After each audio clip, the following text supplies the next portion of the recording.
With us now, Congresswoman Chellie Pingree. She is a Democrat who represents Eastern Maine, including Portland, which is in the bullseye for the Trump administration.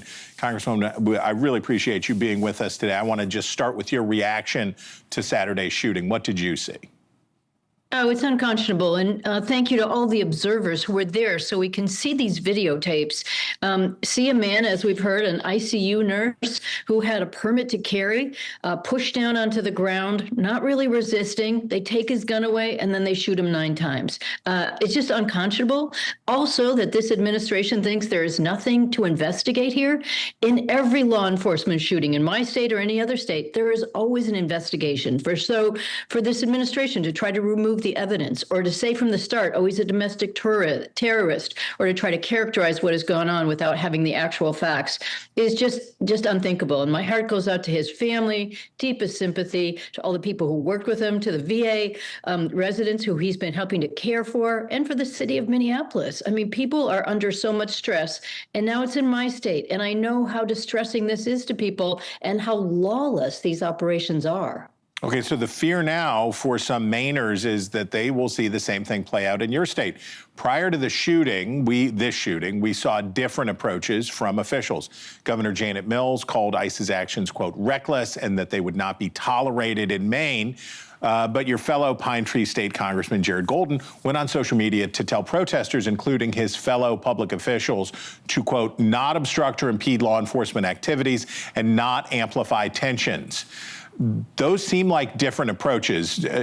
Am I right, and which one sounds more correct to you? Well, welcome to the Big Tent of the Democratic Party, but I do think Jared was in the minority on this.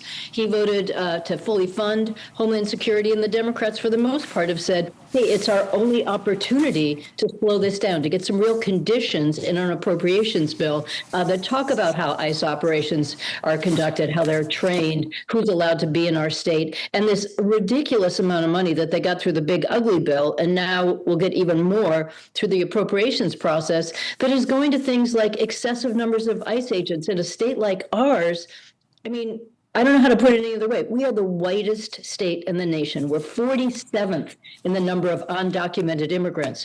And my office has 3 people who work full-time, have been all of last year on this Trump administration's picking up people with documented asylum cases, with work permits, with making it increasingly difficult for people to go to work, to go to school. And having these excessive ICE agents in our state now means it's all day long. And while I don't think there's any opposition to picking up hardened criminals or people who we don't really want in our state or who have truly violated immigration law.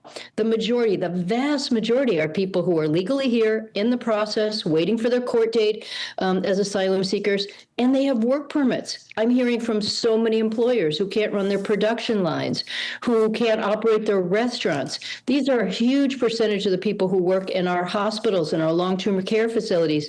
It's very disruptive to our economy, and it's also so frightening for our residents. Okay, on the shutdown point, it sounds like Democrats in the Senate now, enough of them agree with your point of view, and they're not going to go along with the deal. Susan Collins, the Republican senator from Maine, told our own Joe Khalil that she's trying to work out a deal that might split off Homeland Security funding but still allow the rest of the package to pass. That would limit the scope of the shutdown. From your House Appropriations side, does that sound like something that's plausible? Well, that's basically what happened in the House. As you know, we had 3 bills voted on in a package last week and then a separated vote on Homeland Security. So that's where most of the Democrats voted against the Homeland Security bill, taking that stand. And look, I mean, I think we should get a lot of credit as appropriators, as Democrats. We did not want to see another government shutdown. We have been working, our staffs worked all through the holidays to get every one of those appropriations bills done. And we came to a lot of compromise. We ate some things we didn't like, and to the Republicans' credit in the Appropriations Committee, many of them went along with things that they didn't like and went against the administration.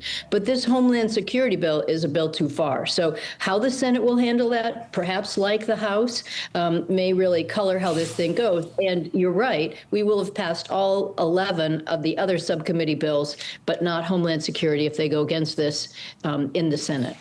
Okay, shutdowns are easier to start than stop.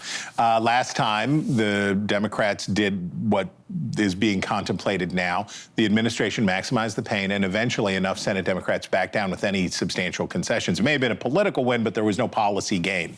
What would make this time any different? I think it would also feel very uncomfortable. I mean, the one difference here is that we've already passed 11 of the bills. So you're not stopping the operations in those areas, but you would in the Homeland Security area. And, you know, in my state, that impacts the Coast Guard, impacts FEMA. With these storms going across the country, that could have a huge impact in our country. So there would be a real impact to it. Okay, what about the fraud claims? I have to ask you very quickly. Pam Bondi told Minnesota it's because of the fraud. That's why we won't leave Minnesota with the surge. They're making a similar claim about Maine, and I assume to Janet Mills. Talk about the instance of Medicaid fraud in Maine and how that may have triggered this, and whether you think that's a legitimate inquiry from the Attorney General. Look, any incidents of fraud with federal money, whether it's at the highest level of hospital operators or it's a community organization that may be misrepresenting something, should be 100% investigated, and anyone who commits that level of crime should be convicted and sent to jail. I don't oppose that. No one opposes that in our state, and I don't think they do in Minnesota either. We have a tiny Somali population, and for the president to say the dehumanizing things he did about these longtime Mainers, most of them are, American citizens. They've been here so long, as they have been in Minnesota, that's just appalling what they're doing. And they change their opinion all the time. They say they're coming in because of that. I mean, that doesn't make any sense in Maine. And now you have Pam Bondi sending a letter to Minnesota saying, okay, we'll get out if you give us our voter rolls. The voter rolls? What does that possibly have to do with the fact that they've murdered 2 Minnesota citizens already, and they're picking up people and deporting them as fast as they can without legal representation, getting them to Texas, and we're seeing exactly the same thing here in only less than a week that they've been in our state. Okay, Congresswoman, thanks so much for being with us today. America, if you were from Higgins Beach, Maine, you would know her already, but if you don't, there she is, Congresswoman Chellie Pingree. We thank you so much for joining us.